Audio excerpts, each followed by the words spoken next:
برای استقبال از بین اومده باش.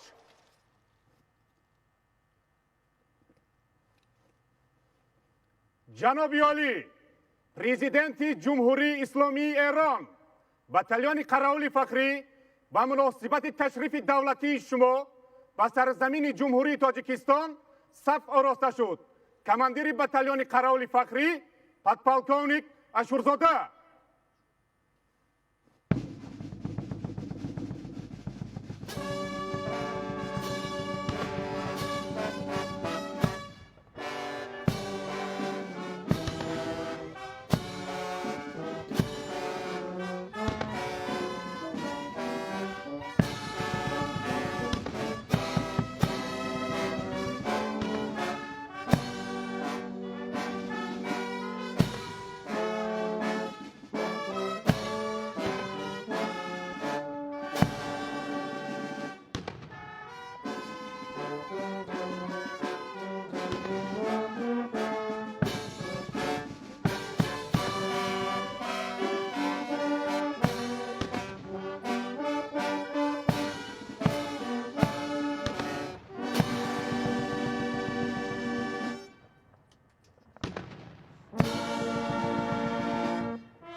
سلام علیکم.